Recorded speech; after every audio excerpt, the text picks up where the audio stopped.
Welcome back, baseball fans. Welcome to another episode of the Vintage Vegas 9 Ball, coming to you from Las Vegas, Nevada. Beautiful day here as we approach August and the trading deadline here in Major League Baseball in 2026. And without further ado, let's get to the Vintage Vegas 9 Ball for the day. First card of the day is a Jose Canseco, and you see charter member of the 40-40 Club.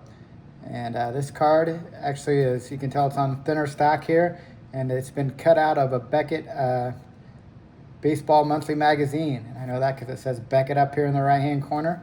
And also on the back here, it has the drawings. I remember on the Beckett issues, they'd always have a drawing inside the front cover and the back cover, black and white. And that's how I know this came from a Beckett magazine. That, and it's a little smaller and thinner than a normal card. But it's a nice look of the inaugural member of the 40-40 Club, Jose Canseco, of our future Las Vegas A's.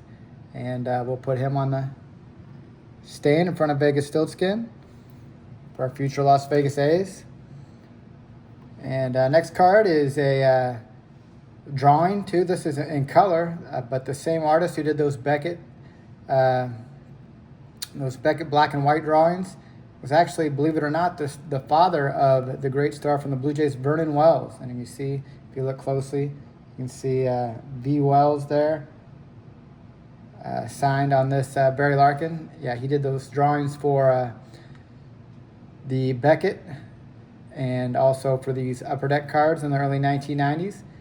Vernon Wells Sr., the father of the great Blue Jays slugger, Vernon Wells Jr., and this is a nice drawing here in color of Barry Larkin.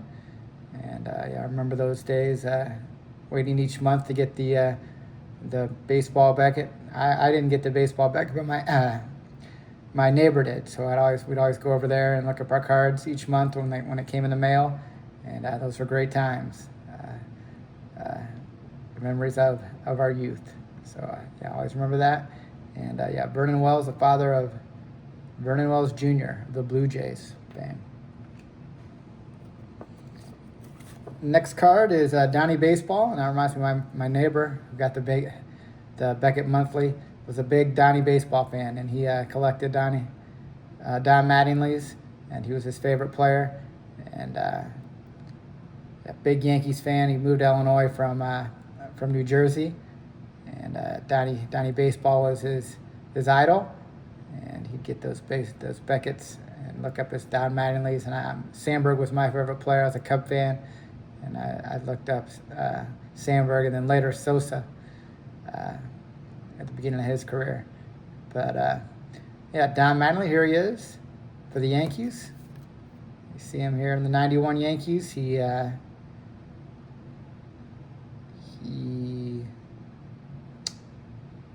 batted .288 with 9 home runs. And you see his major league totals there, 314 average with 178 home runs and 300 strikeouts to 388 walks, so more walks than strikeouts.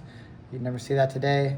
But Donnie Baseball, big star for the Yankees, the pride of Evansville, Indiana.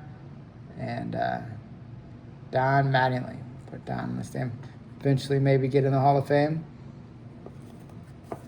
The next card is a Kevin McReynolds. I remember this was one of my favorite cards of my neighbor. He always said there must be something in the water there in Queens to cause the Mets to have cramps like these. You see Kevin McReynolds, big star for the Mets. And this guy in the back also kind of caught there with their mouths open.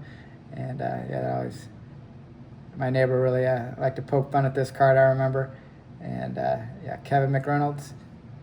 And here he is. After he came up with the Padres, started for our Las Vegas Stars here for the Padres, and then was traded to the Mets, and had a great beginning of his career with the Mets. See, in '87 for the Mets, he hit .276 with 29 home runs, and '88, .288 with 27 home runs, 99 RBIs. So a big-time hitter. Kevin McReynolds for the Mets. I believe it was later traded to the Royals for Dave Cohn. And yeah, Kevin McReynolds. Caught with his mouth open. Next card here is the Kevin Bearsy. And this card always reminds me of Wild Thing. Charlie Sheen from the movie Major League. It kind of had this look. And Beersy was a pitcher as well, and it kind of reminded me of Wild Thing, and he's an F-18, and he drinks tiger's blood, and yeah, Kevin Beersy always reminded me of Charlie Sheen from the movie Major League. Wild Thing. Next card is the Hall of Famer here, Harold Baines. You see him here laying down a bunt. And that was back in the day where everybody knew how to bunt. And if you were shifting your defense or you were just going to play back, people would lay down bunts and they would manufacture runs. The game today's kind of turned into home run derby where they kind of frown on bunting. But I watch the games, and the pitchers are by far the worst defenders. So I think the bunt has a place and probably should be used more. But it is what it is in today's game. And you see Harold Baines here. Even the sluggers, the middle of the order bats, weren't opposed to laying down a bunt if that's what the situation called for. And that would help the team. And you see Harold Baines here laying down a bunt for the White Sox. Of course, he'd start with the A's and the Orioles and the Rangers. And but always will be known as a star from those White Sox teams in the 80s. See, in 1984 for the White Sox, he hit .304 with 29 home runs, and ended up in the Hall of Fame. We'll put him on the Hall of Fame stand, Harold Baines.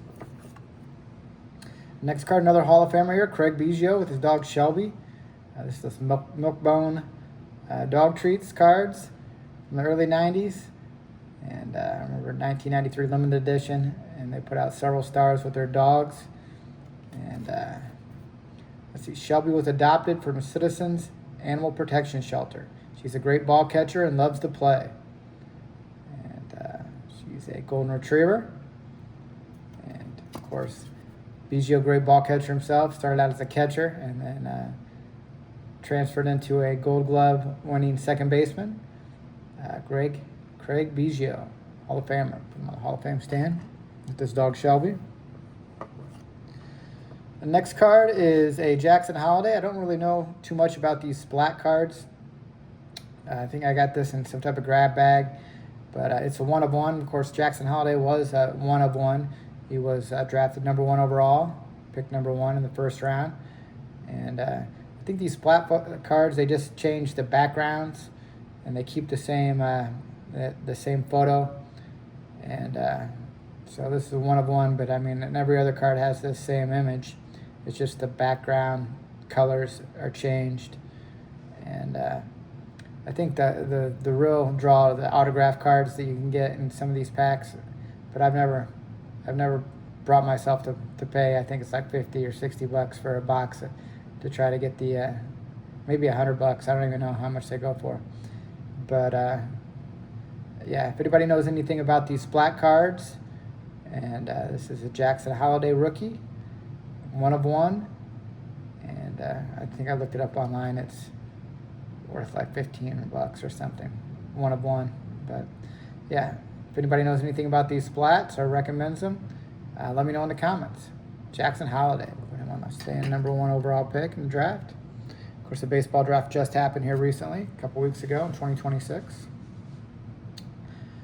And next card here is a Matt Shaw. Same thing, I got this in the same grab bag with that Holiday.